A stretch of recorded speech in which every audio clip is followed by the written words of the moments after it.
UP में हुए encounter पर सुप्रीम कोर्ट सख्त है। सुप्रीम कोर्ट ने यूपी सरकार से एनकाउंटर पर जवाब मांगा है। ये बड़ी खबर। सुप्रीम कोर्ट ने अतीक अशरफ को पैदल ले जाने पर भी सवाल उठाए हैं।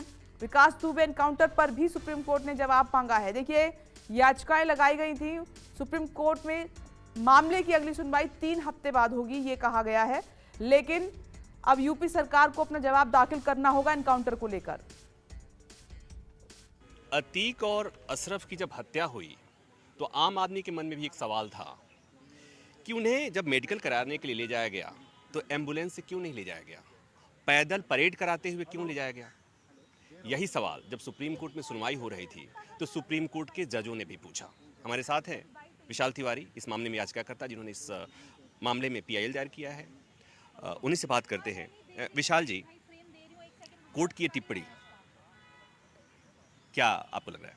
देखिए, कोर्ट की टिप्पणी से साफ जाहिर है कि कोर्ट इसको सीरियस कॉग्निजेंस में लिया है कोर्ट ने, और इसी बात पे वो स्पेसिफिकली क्वेश्चन रेज किया कि आपने ऐसा ओपन परेड क्यों कराया उसको।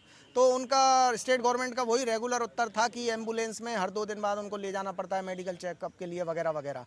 तो कोर्ट ने कहा ये सारी चीज़ें रिकॉर्ड पर आप लाइए और एक एफिडेविट फाइल कीजिए। पूरे जितने भी इंसिडेंट्स हुए हैं उनकी फैक्चुअल रिपोर्ट, एक तरह से उनकी स्टेटस रिपोर्ट इन्वेस्टिगेशन की, वो सारा कुछ एफिडेविट में स्टेट गवर्नमेंट को फाइल करना है। कोर्ट ने एक बात और कही थी कि उस दिन की घटना के पहले की भी बात और बाद की भी बात। तो पहले की बात थी, उससे क्या कोर्ट का मतलब है? इस पुलिस कस्टडी में मर्डर से पहले कुछ और एनकाउंटर भी हुए थे। असद का हुआ था और भी कोई 2-3 जो एक्यूज हैं उनके भी एनकाउंटर हुए, और हमारा था 2017 से जितने भी 183 एनकाउंटर्स हुए हैं उन सब की जांच हो। तो उन सब रिलेटेड, उन सब इंसिडेंट से रिलेटेड जो भी तथ्यात्मक रिपोर्ट है वो राज्य सरकार को फाइल करनी है। विकास दुबे के मामले में भी आपने एक बार फिर कोर्ट को रिकॉल कराने की कोशिश करी थी, उसमें कोर्ट ने क्या कहा? देखिए, कोर्ट ने कहा है कि कमीशन रिपोर्ट में कुछ रिकमेंडेशंस थी, तो उसको लेकर इम्प्लीमेंटेशन हुआ है या नहीं हुआ है, और जो भी उससे रिलेटेड राज्य सरकार ने जो स्टेप लिए हैं वो राज्य सरकार को फाइल करना है।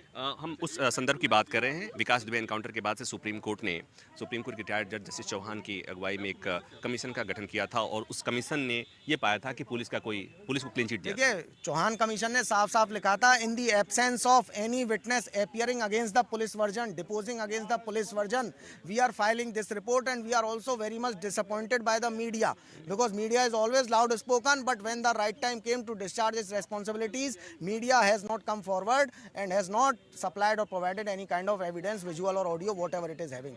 तो कमीशन ने साफ साफ कहा है कि हमारे सामने कोई एविडेंस नहीं आई है पुलिस वर्जन के अगेंस्ट में, और उसकी एब्सेंस में हमको यह फाइल करना पड़ रहा है रिपोर्ट को। तो इससे साफ जाहिर है कि एविडेंस थी, एविडेंस हो सकती है, लेकिन वो किन्हीं कारणों से दबी रह गई है। तो कुल मिलाकर सुप्रीम कोर्ट ने सवाल पूछ दिया है, विस्तृत हलफनामा दायर करना है कि अतीक और उसके भाई की हत्या हुई, उसके पहले क्या क्या हुआ। उसके पहले भी कुछ एनकाउंटर हुए थे, कुछ हत्याएं हुई थी, उसके बाद क्या हुआ, मतलब जांच में प्रगति क्या हुई, ये तमाम चीज़ों को हलफनामे में दायर करना है।